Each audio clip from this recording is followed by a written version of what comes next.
DBL.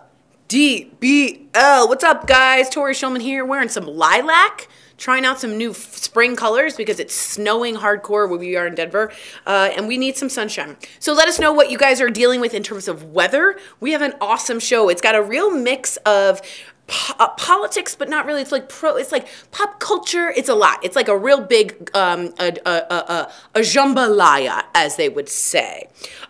Just to welcome, Brandon is on his way in, and I wanted to let you know right now going on is the Hanoi Summit. If you guys don't know what that is, President Trump is meeting with Kim Jong-un, the dictator of North Korea, in Vietnam. He arrived, Kim Jong-un, on his bulletproof train. Now, the train is so thick, it can only move at 37 miles per hour. So it's, you know, the little engine that could, just like Brandon. He's coming in slow. He's coming in, but it's a bulletproof train. Be London. Very nice of you. Very nice of you. Hoot, hoot. And just letting you know, this is our second to last, Jason? Yeah. Second to last break room, you guys. Oh, we did at the same time. We did, didn't we? There we go. So good. New exciting things coming, exactly, but we wanted to let you know so you can prepare yourself, get the tissues ready. We can have like some talks if you need to talk to accounts or whatever you need to do. Pacific Northwest, they say it's sunny and they're lucky, and I'm really annoyed by John Marrow right now because it's freezing. We talking about... We're talking about the Hanoi Summit right now. Okay, and just so you guys know, something that you will be hearing at the water cooler is a very funny moment, if you would, is Kim Jong-un got off the bullet train, walked off to the red carpet, met everyone screaming and cheering for him, hello, hello, hello, and was about to speak to someone in Vietnam and realized, oh, his translator wasn't there. And at that point, a man who I've never seen run as fast as possible ever made that trip all the way down, and it's going viral. So we're gonna we have a little look. Improv is really working out for Brandon. Thank you for that. You know what? The space work was good. And. I felt the energy there. It's a crazy scene because you know he has often put his own uncles to death and friends and horrible things. So Kim Jong-un is not someone you want to be late for. Question, Tori, and I know maybe you've already kind of covered that. What are they looking to get done with this new summit? So you're Trump, okay, and you're looking, and I'm Kim Jong-un, and you're looking for me to stop my nuclear work and halt my entire nuclear package. And what I'm looking for is what a lot of people think as Kim Jong-un is a long-term range missile that can reach the United States. So very few people think this will actually happen, that Kim Jong-un would actually get rid of his nuclear. He would never disarm his nuclear setup. And how do you disarm nuclear weapons? You take apart literally piece by piece and disarm your entire factory. So the factory itself is gone. How do you get rid of those parts? Well, like with those parts separately, recycling or anything. We're talking about nuclear. Well, you know, like uranium, things like that, separately is not dangerous. It's when you put it all together that it's bad. Okay. So they take it apart very carefully. Now, that's what Iran, the deal with Iran was supposed to be like. Very few people think that he's going to get rid of his nuclear power. I mean, that's really what he has. However, remember, Trump did say that they fell, quote, in love, and that Kim Jong-un wrote him love letters. Yeah. I wouldn't want love letters from a dictator that treats his children and his people terribly, but you know what? Maybe that's going to help us with the disarmament of nuclear power, and that's a good thing. So I leave that up to you. Okay. So let us know what's going on. Also, Selma Blair. Ooh. I watched that interview this morning. I never knew much about MS. I just learned a lot, too. It's one of those things where people share things. They talk about their family members going through some stuff. You look at it. You donate to the GoFundMe. But you never really do your research. When we first talked about this, I believe back in October-ish, when she was first diagnosed, I still didn't know much about it. I just knew it was like, oh, it's the lady from Cruel Intentions. Yeah. And then she walks out on that red carpet, and she's looking stunning, and she's owning what she's going through. So then yesterday, or this morning on Good Morning America, Robin Roberts had a great interview with her. It's going to be longer on Dateline tonight, but they shortened it down. It's great, guys. Take a look if you haven't seen it. She's walking around with her. Selma's talking about the cane, how it's custom made, and she's talking about some of the people over the years that have helped her. But before I get to that, talking about Michael J. Fox, she says that she would go to a doctor She knew something was wrong with her, but the doctor was just saying, "Oh, you could be worried about stress because you're a single mom. Oh, you could just be going through, just certain things." And at that time, she knew something was wrong with her. And then she finally got diagnosed. And she said that when she got diagnosed, she cried almost off of somewhat of I don't want to missay what she said. Something like almost like a tear of joy because she knew something was wrong with her, and now that kind of affirmed that something was wrong with her. And a lot of people say when it comes to these different diseases, diagnosis is a direction. Now she knew where to go with it, and she's just full of energy, and she's lively, and she's actually going through an episode. She's in a flare-up right now. MS flare-up at that time, and she speaks about it.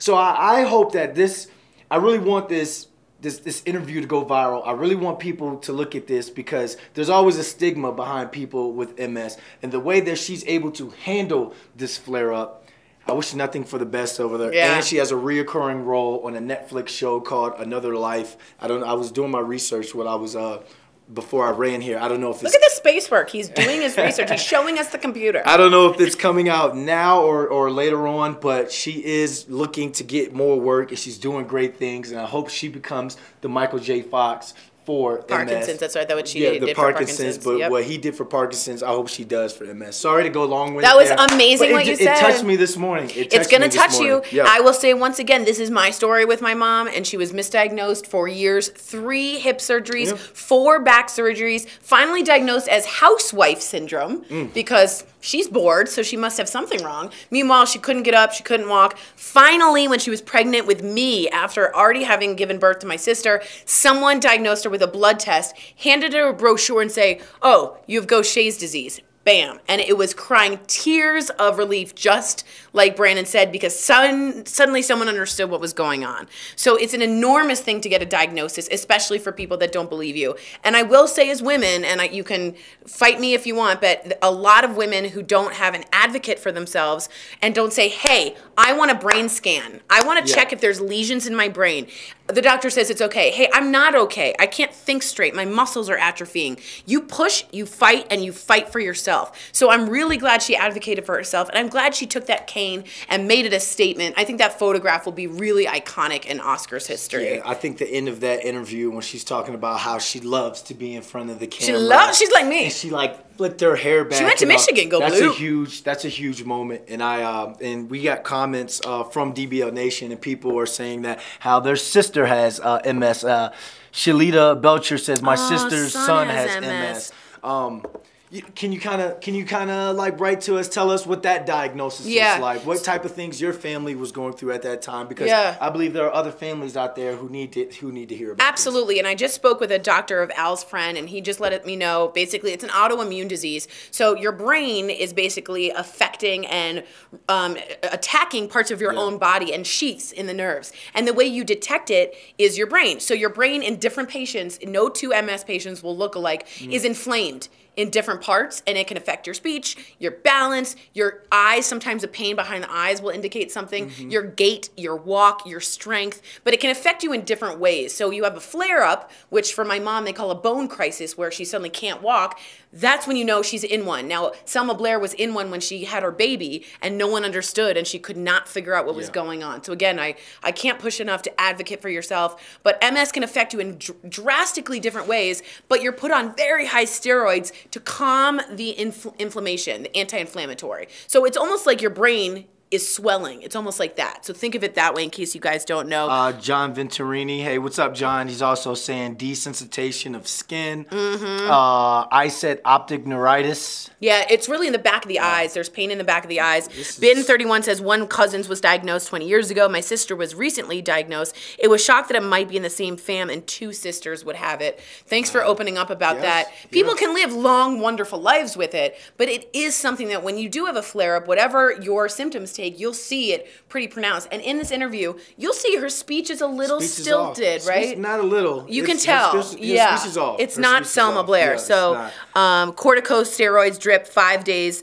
That's John Venturini. So thanks for writing in about the MS community. If there are websites or charities that you guys like to donate to, let us know, because I think being open and aware, no one knows Gaucher's disease. And the more a disease is more aware, the more money comes in for research. Yes. So think of the ALS ice bucket. They made millions and actually found some kind of work in therapy for that. So let's try and push this out today and really educate, like you said. Yeah. We definitely also want to talk about R. Kelly, because you know how he couldn't afford to pay his bond? Well, a friend did.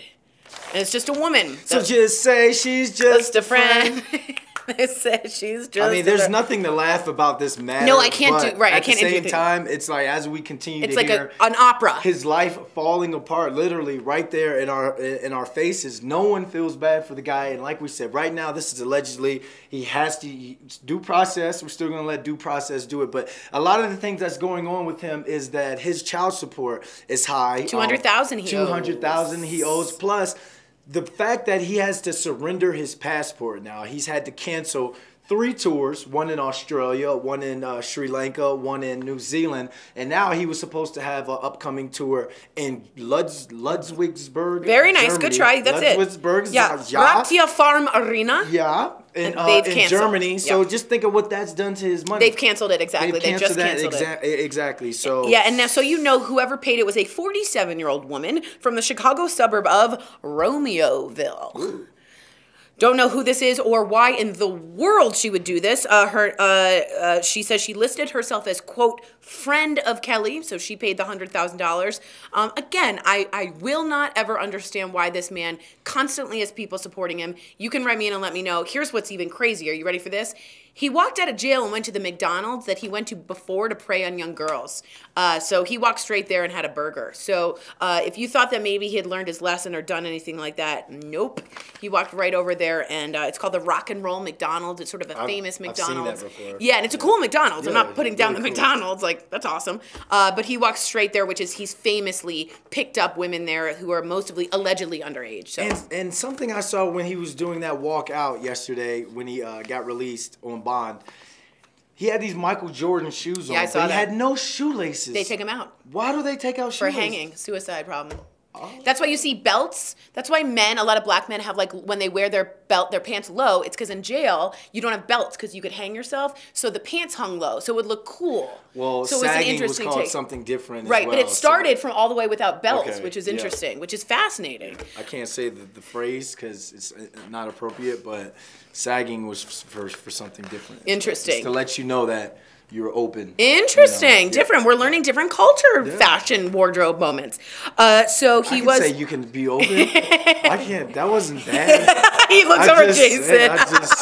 Everyone's like, oh. Daytime TV. Yeah, people, that's I'm learning. That's it. Stephen Hill writes in $200,000 per month or year. Stephen, that is how much he actually owes. It's not per month or per year. That's how much he's behind. So that could be an accumulation of things, but he is behind. Lady, you're going to pay for him to get out of jail, but not pay for him for his kids to be taken care of. Way to go, lady. Way to go, lady. But then again, we don't know why she did this. Just think, what if you did this? TMZ could want to talk to you. Your story could be worth $200K. What are you, on the side of Satan? No, I know he is allegedly. I'm just saying. I think it's a terrible alleged right now, and we don't know the facts of this, and there's always some sort of motive. Everyone always has a motive. Always has a motive. So I would like this woman to come out. She's probably going to end up selling her story on why she did it. She's going to make that money back plus some. Well, I think it's disgusting. Fifth host, guys, we're moving on. In light of this human trafficking epidemic, a lot of you are writing in already saying, we want to know about this, of course, is because of the Orchid Spa in Jupiter, Florida. If you didn't know, because you were under a rock, Robert Kraft, the owner of the Patriots, was found in this sort of sex ring. And I'm not going to lie, this wasn't just human trafficking. There was enslaved women there that felt, allegedly, again, that they couldn't leave. They were set up to go from China to be masseuses or masseusai, and they literally ended up in a place in which there was a sexual ending to these massages and they couldn't get out. Some of them slept in the beds. So here at DBL, and some people are saying allegedly they could tell the women were enslaved who went there to the spa. The FBI and the Department of Justice has been looking at the orchid spa for 6+ months. So this has been a way along undercover. Again, none of us at DBL think Robert Kraft knew had anything to do with or it, knew it. So he's going to get a fine. But But that brings us to our question. Should Johns or men or tricks or men who solicit prostitutes have something more than a traffic ticket type fine? Okay, so should they be punished with jail time? There is a Florida state senator named Gail Harrell, and she is supposing a bill that says 30 days in jail for if you're caught soliciting a prostitute and you're a John or a trick. So we want to know what you guys think. Do you think it should be mandatory that Johns go to jail for 30 days? Now, a lot of you writing this in. This is a slippery slope because look at all the people that are going to be implemented on this. Yeah. Look, think of shows like Narcos, Boardwalk Empire. Just think of the kings had concubines back in the day. You look at some of these CEOs and they have their mask parties. Some of our former presidents of our very own country have had prostitutes come in to throw parties, to do back shady backyard dealings, that's back alley dealings, that sort of thing. So 30 days to a CEO, they're going to get that knocked out of court. I think people look at prostitution as some grimy crime when it comes to poor people. Like it's like, hey, $100 here in the back of a Waffle House or something like that. No, this is something that CEOs. So do you think it should be legal? Now that's another part of this because some of you are writing in that actually, why won't they just legalize and regulate prostitution? It would eradicate the growing sex trafficking epidemic. Again, this is Jeremy writing us in from Facebook. Good call, Jeremy. It's a really interesting point, guys, because in Nevada and certain other places, it's like prostitution is illegal, but there are people that believe in certain spots in states they should be able to have it because it's the oldest profession and it would help the trafficking. And if you regulate it, much like, and I'm not comparing the two, the cannabis business, you could at least protect people in a different way. So I'm also offering that. So. Once the government finds out a way to tax it, they're going to make it legal. Like, let's just be hands down.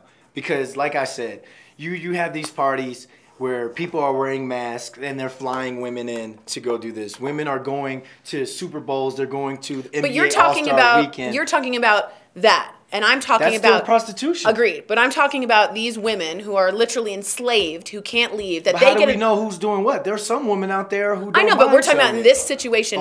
They can't right leave, and they get in trouble for prostitution. But the gentleman like Robert Kraft gets a $200 fine. Is that fair, or should both be held accountable? These women cannot get out of the country, cannot get out of the massage parlor. They were literally slaves. I'm not scared to say that they are literally enslaved in this orchid. Again, this is all alleged from the sting, but that's what the Department of Justice is saying, that these women couldn't leave even if they wanted to. So at some point, prostitution turns ugly.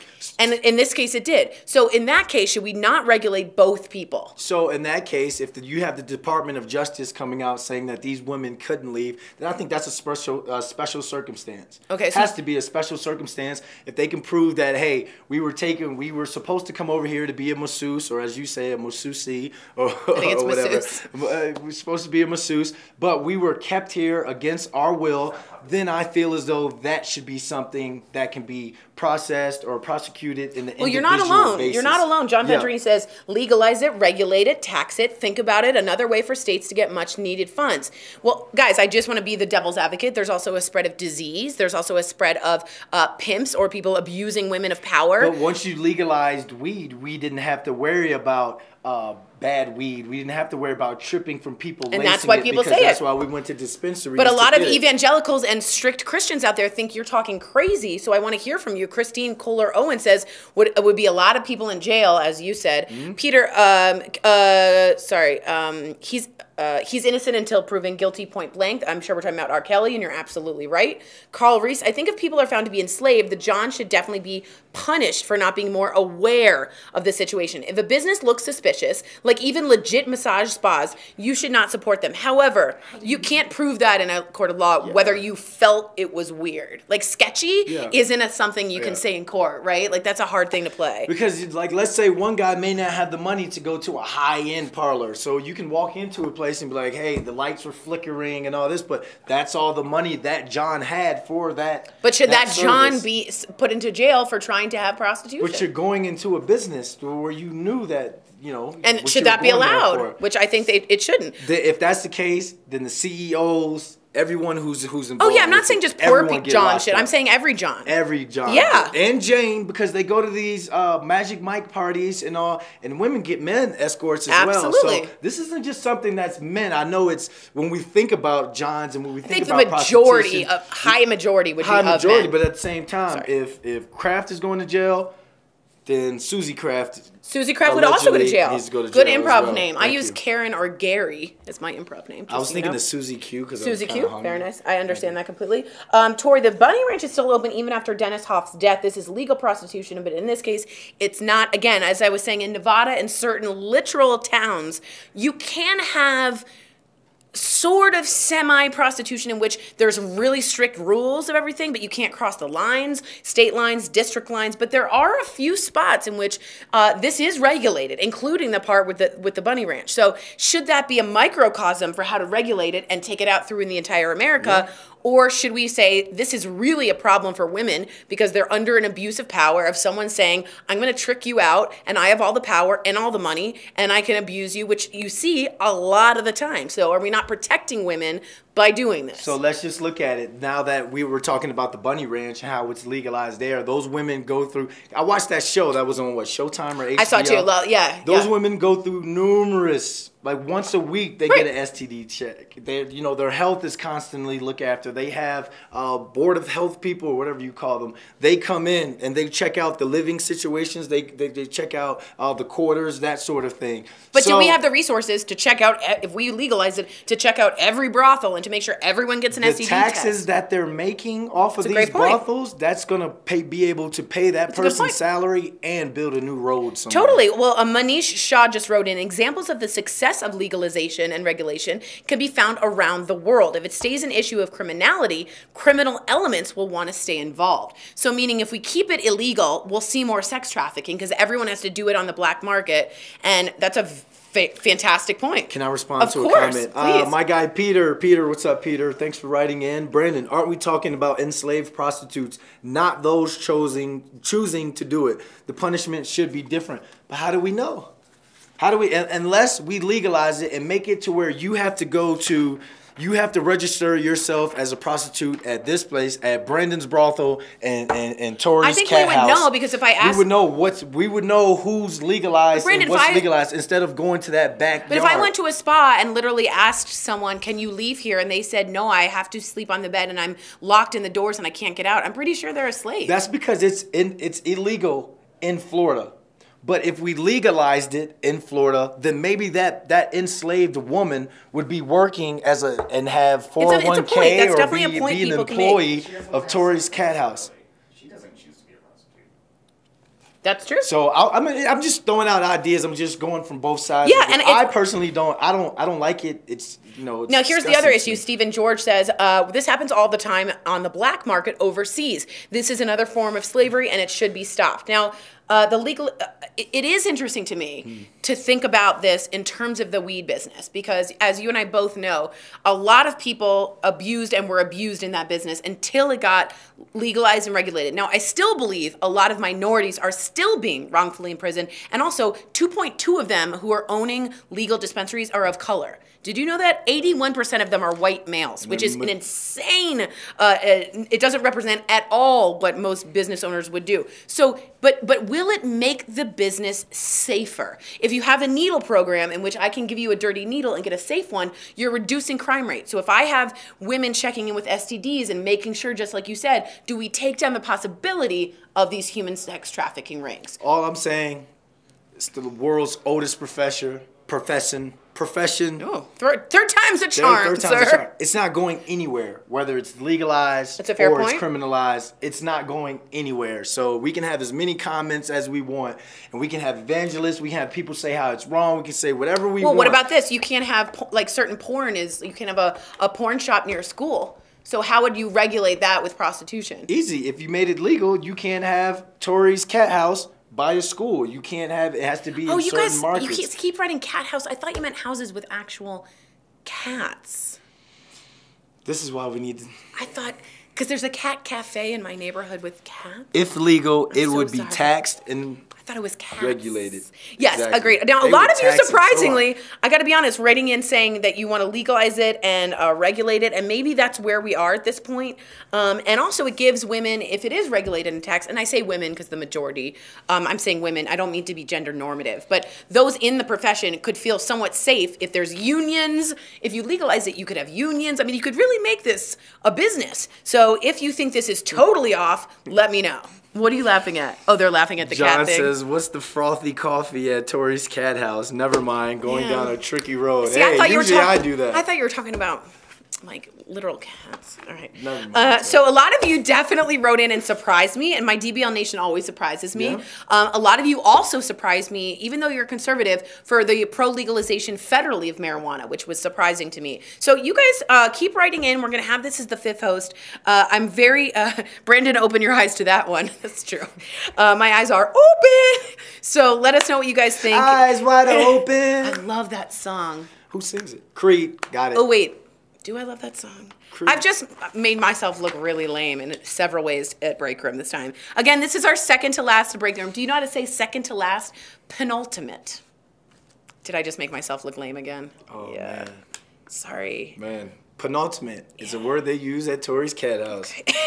My cat house has You have the rescue penultimate cats. time. Helen Light just wrote us in. I just want to get this in. Europe is a good example of legal prostitution, and from what little that I know about it, Americans are not having it. The divorce rates are so high that most people are not going to want to see humans in a department store like windows posing or advertising their personal assets for sale. I've personally been to Amsterdam. I walked through the red light district. It is women in windows totally nude being like, come in, baby. I doubt America puritanically would be okay with something like that, but perhaps more regulated into private areas I could see. So very interesting. Y'all are slanted in a way I did not expect. If you disagree, you got to write us in because you are flooded one way. The minority right now. Yeah, So if you interesting. disagree. Let us know, guys. And also, we hope you have a great Tuesday. Is it Tuesday? Okay, Taco cool. Tuesday. I Oh, it had is tacos Taco yesterday, Tuesday. though. Oh, this is a really cool thing I wanted to let you guys know very quickly. There's a new app we're going to be talking about called Onward, and I'm obsessed with it, but Erica Cobb thinks it's not good, so we're going to get into a debate about this.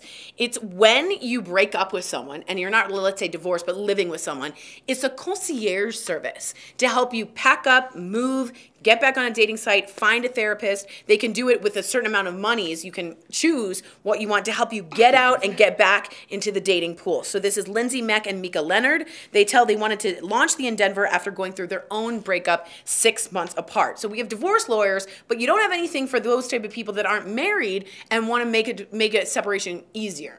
I'm all for it because I think people are very depressed and not themselves and need someone to help push them out. And I can be hired as a wingman to help you get back on your feet and to go meet That's new actually people. something they should add to the I service. I think A of myself as the wingman. new age Hitch. I was gonna say you're Hitch. I'm Hitch. Look at the hair. It's almost getting So there. it is getting there. It looks really good. Guys, it's really good. So guys, let us know what you think of Onward. I'm totally into it. Erica thinks that if you don't take yourself and stuff out yourself, it means you haven't learned That's anything. true. I would rather believe. pay for someone to do that while I speak to my therapist. But there's a difference and I want to talk about it. I can't wait to hear that. I can't wait to hear that either. You two go at it. Cannot wait. All right, guys. It's gonna be awesome. Have a great day. Stay tuned. We have much more for you in stock. Let us know. Penelope.